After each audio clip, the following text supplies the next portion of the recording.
নমস্কার বন্ধুরা, কাঁচা আম দিয়ে আম মাখা বানিয়ে দেখাবো।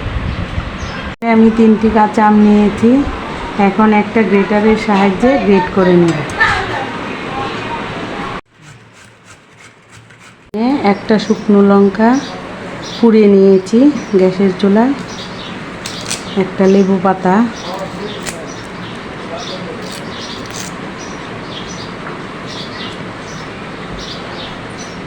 আর দিয়ে দিব কালো জিরে,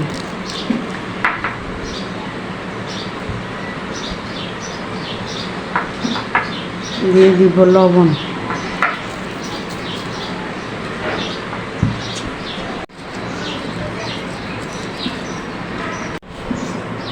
এখন দিয়ে দিব চিনি।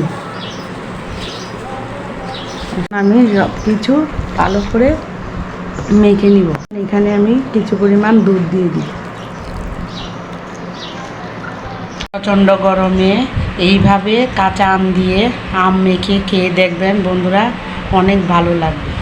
আমার ভিডিওটি ভালো লাগলে লাইক, কমেন্ট, শেয়ার ও প্লিজ সাবস্ক্রাইব করে দিবেন। সবাই ভালো থাকবেন, সুস্থ।